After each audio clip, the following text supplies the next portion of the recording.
Welcome to Starbound, where every star tells a story. Aliens thought they had the upper hand on humanity, so humans decided to show them the meaning of man's best friend. Let's get into the story. Ethel, a paradise bathed in the soft glow of bioluminescent flora, was a stranger to chaos. Yet the serenity shattered with a deafening roar that tore across the twilight sky. A streak of fire plummeted towards the rolling green hills, leaving a trail of smoke that stained the lilac twilight. Panic surged through the peaceful Ethelan villages. Legends spoke of monstrous creatures from beyond the stars, their arrival heralded by fire and fury. Prilla, a young Aethelan botanist with eyes the color of twilight and hair woven with wildflowers, crouched in the communal shelter with her family. Fear pulsed through her small frame, yet a sliver of curiosity fought its way through. Stealing glances at her stoic brother, Gronk, she noticed a flicker of unease behind his usually gruff demeanor. A tense silence followed the crash. Then, Gronk, ever the protector, emerged from the shelter, a heavy spear clutched in his hand. Prilla, unable to contain her anxiety, followed him, peeking cautiously from behind a gnarled tree trunk.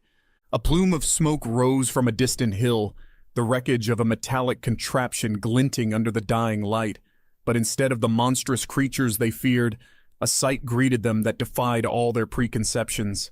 A small, furry creature, white and brown, emerged from the wreckage, its tail wagging furiously. It barked excitedly, a sound unlike anything the Athelians had ever heard. "Sparky!" a voice called out, tinged with worry. A slender figure clad in a strange skin-tight material appeared, limping slightly. The sight of two more of these beasts, one small and feathered, the other sleek and black, further fueled the Athelians' fear. They retreated deeper into the shelter, slamming the heavy wooden door shut. Days bled into nights in the shelter. The silence was punctuated only by hushed whispers and nervous pacing. Prilla, however, couldn't shake the image of the playful creature with the wagging tail. A spark of defiance ignited within her. Was it possible these beasts weren't the monstrous entities of legend? The air in the communal shelter hung heavy, with a mixture of fear and uncertainty. The elders spoke in hushed tones, their voices tinged with worry as they debated the best course of action. Gronk, Prilla's brother, sharpened his spear with a grim determination, his face etched with the burden of protecting his family. Prilla, however, couldn't ignore the nagging curiosity that gnawed at her. The image of the small, furry creature with the wagging tail lingered in her mind. It didn't resemble the monstrous beast depicted in Aethelan legends, more playful than fearsome. Driven by this newfound curiosity, Prilla decided to take a risk. One morning, while the rest of the village remained huddled in the shelter, she ventured out, her heart pounding in her chest. Reaching a vantage point overlooking the crash site, she crouched behind a large, flowering shrub, her eyes fixed on the metallic wreckage. The scene that unfolded before her challenged everything she thought she knew. The small, furry creature, the one called Sparky, was digging holes around the wreckage, its tail wagging incessantly. Prilla furrowed her brow. This behavior didn't seem malicious, more like digging for something. Suddenly, a sleek black cat emerged from the debris. This one, she recalled, was called Mittens. It surveyed the surroundings with an air of regal aloofness before rubbing its body against the wreckage, leaving a scent mark. Prilla flinched, interpreting the action as a territorial threat, but her fear subsided when she saw a small, brightly colored bird, Chirpy as they called it, chirping merrily at the strange flora surrounding the crash site. Days turned into weeks. Prilla continued her observations, sneaking out each morning to witness the strange creatures interact with their surroundings. The fear that initially gripped her began to wane, replaced by a cautious fascination. She noticed Sparky, the dog, becoming more comfortable, venturing further from the wreckage each day. He would bark playfully at the wind, chasing butterflies with a joyful abandon that was impossible to ignore. Mittens, the cat, remained a mystery. Its movements were fluid and silent, its gaze seemingly assessing everything within its sight. Yet Prilla noticed a softening in its behavior. Sometimes she would see it basking in the sun, its sleek black fur shimmering like obsidian. Chirpy, the parakeet, seemed the most inquisitive. It would flit around the wreckage, its bright green body a splash of color against the metallic gray. It would often perch on a low branch, mimicking the calls of Aethelan birds, its head cocked to the side as if trying to understand the response. One afternoon, Prilla witnessed a curious interaction. Sparky, the dog, was barking excitedly at the sky, his tail wagging furiously. He ran in circles, seemingly frustrated by his inability to reach something. Prilla squinted, following his gaze. There, high above, a large bird circled the crash site, its cry echoing across the desolate landscape. A pang of sympathy struck Prilla. Perhaps these creatures, too, were missing their home. Back at the shelter, a different mood hung in the air. Gronk, noticing Prilla's growing confidence, approached her with a mixture of concern and curiosity. "Sister," he began, his voice low, "what have you seen out there?" Prilla hesitated, unsure how to articulate her observations without sounding naive. Yet, she knew she couldn't keep this information to herself. Taking a deep breath, she recounted her daily observations, describing the creature's behavior and their apparent lack of aggression. Gronk listened intently, his expression unreadable. He remained skeptical but couldn't deny the logic in Prilla's words. The creatures were certainly unlike anything they had ever encountered, but their actions didn't seem to match the legends of monstrous invaders. News of Prilla's secret observations spread like wildfire through the Ethelin community. The elders, led by the wise and wizened Elder Nara, gathered in the dimly lit council chamber, their faces etched with concern. The air thrummed with tension as they debated the best course of action. Some, like Gronk, advocated for caution. "These creatures are from beyond the stars," he argued, his voice gruff. "We have no way of knowing their intentions. It's best to assume the worst and prepare for battle." Others, like Elder Nara, saw room for diplomacy. "Legends can be misleading," she said, her voice raspy but firm. "Prilla's observations suggest these creatures might not be the monsters we fear. Perhaps, with caution, we can attempt communication." The council chamber buzzed with debate, the air thick with indecision. Finally, Elder Nara raised her hand, silencing the room. "We shall send a small delegation to observe these creatures further," she declared. "They will be armed, but their mission will be to assess their intentions. Prilla, you will be part of this delegation. Your observations have proven valuable." Prilla felt a surge of excitement mixed with trepidation. This was a chance to bridge the gap between the Athelians and the strange visitors, but it also carried a significant risk. Would the creatures react violently, or was there a possibility of peaceful interaction? The following morning, a tense silence hung over the village as a small delegation prepared for their mission. Gronk, ever the protector, insisted on accompanying Prilla. Elder Nara, frail but resolute, led the way, her gnarled staff tapping rhythmically on the soft earth. As they approached the crash site, the metallic wreckage loomed large, a stark contrast to the rolling green hills. The air hung heavy with the metallic scent of the wreckage.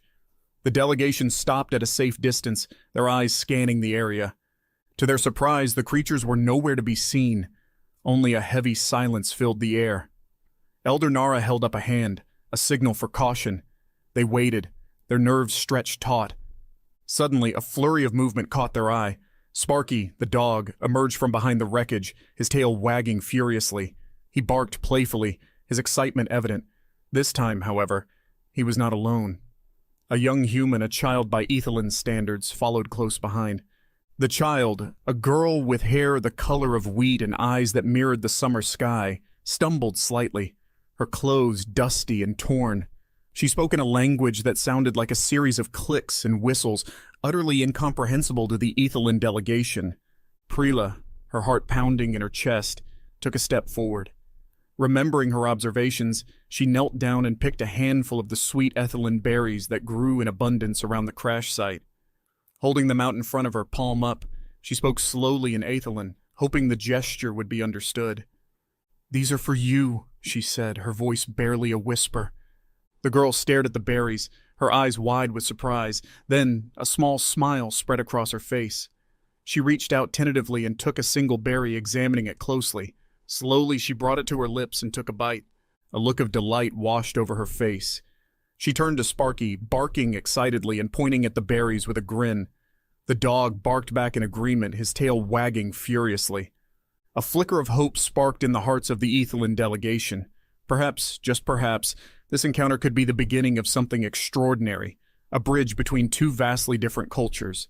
The tentative offering of berries marked a turning point. The initial fear and suspicion began to thaw, replaced by a cautious curiosity on both sides. The young human girl, whose name they eventually learned was Emily, used gestures and simple drawings in the dirt to communicate. Prilla, with a natural knack for languages, began to pick up on some basic phrases. Emily, in turn, showed surprising eagerness to learn Aethilan.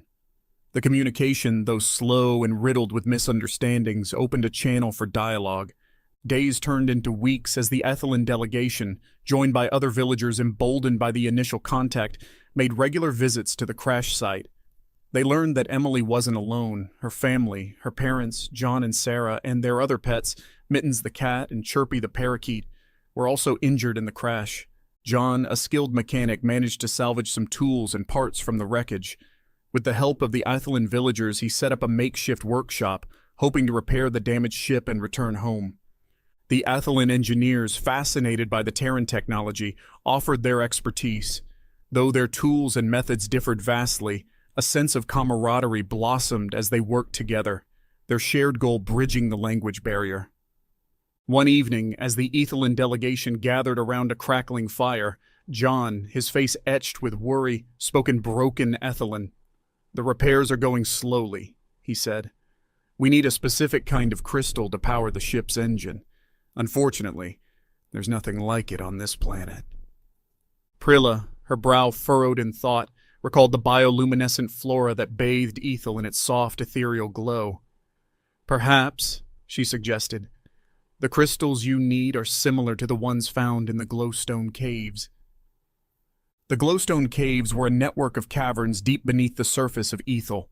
The Aethilan lore spoke of these caves with reverence, attributing their otherworldly glow to the presence of magical crystals. John's eyes lit up with hope. "Would it be possible to take a small expedition to these caves?" he asked. "We could see if the crystals there match what we need." Elder Nara, who had grown increasingly comfortable with the Terran presence, considered the request. "The glowstone caves are sacred to our people," she explained. "But if they hold the key to your return home, we cannot deny you." The following day, a small group consisting of Prilla, Gronk, John, and Emily embarked on a perilous journey into the depths of the Aethilan earth.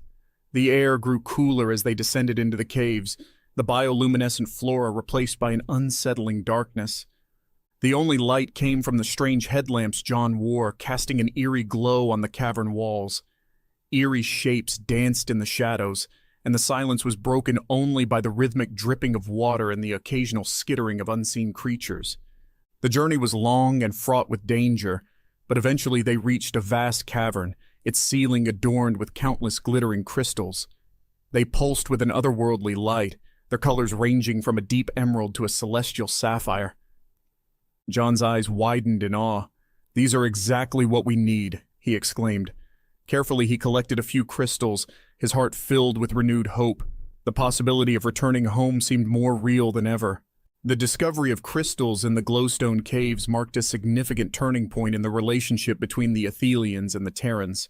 The initial fear and suspicion had completely dissolved, replaced by a newfound respect and even a sense of camaraderie. John, with the help of the Aethilan engineers, worked tirelessly to repair the damaged Terran ship. The makeshift workshop buzzed with activity as human ingenuity met Aethilan craftsmanship.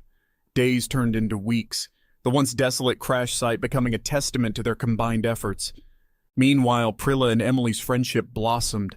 They spent their days exploring the surrounding meadows, Emily's laughter echoing through the once silent hills as Prilla taught her the names of the Aethilan flora and fauna. The language barrier continued to shrink, their communication evolving from basic gestures to full conversations, albeit peppered with humor-filled misunderstandings.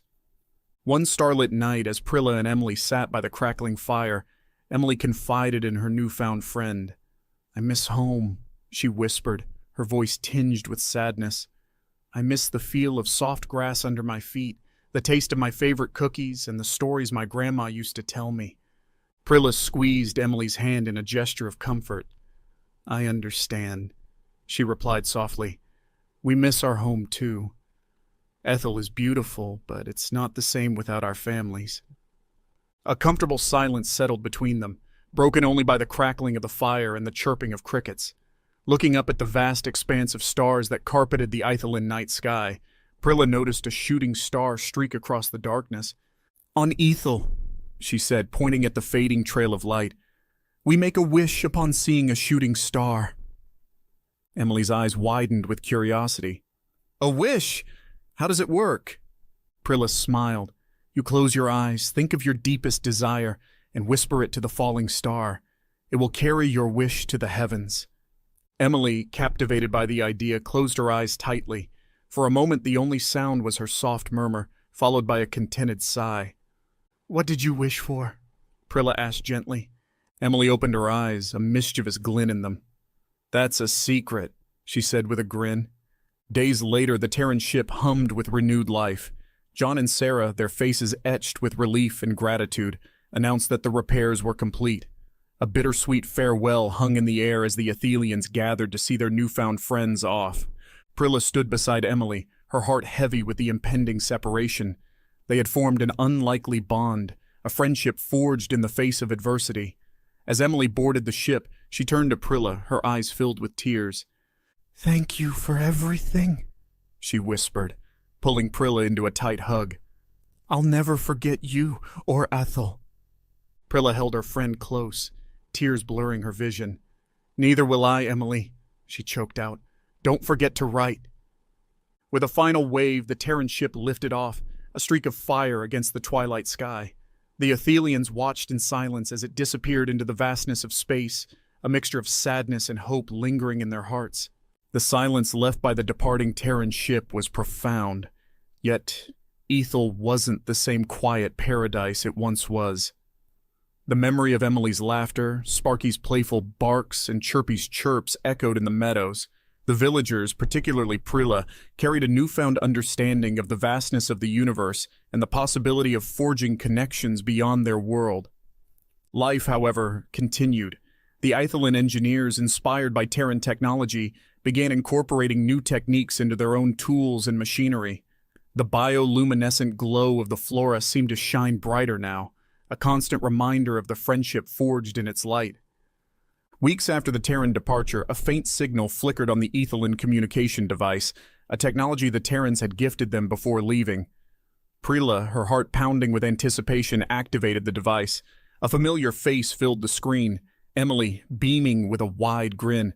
"Prilla!" she exclaimed, her voice filled with excitement. "We made it home! It was a long journey, but we're safe and sound." Relief washed over Prilla. She spent the next hour catching up with Emily, sharing stories of Ethel and learning about their adventures on their journey back to Earth. As the conversation ended, Emily held up a small, glowing device. "We brought you a gift," she said. "It's a communicator that works across vast distances. Whenever you miss us, just press this button and we can talk." Prilla's eyes welled up with tears. This wasn't just a device, it was a promise of continued friendship. A bridge connecting two worlds across the vast expanse of space. That night, as Prilla gazed at the star-dusted sky, she pressed the button on the communicator. A moment later, John's voice filled the room. "Hello from Earth, Prilla," he boomed. "It's good to hear from you." Prilla smiled, a single tear tracing a path down her cheek. The future was uncertain, but now, she knew, it wouldn't be faced alone. The bond forged in starlight had opened a new chapter in Eithilin history, a chapter marked by intergalactic friendship and the promise of a future filled with exploration and wonder.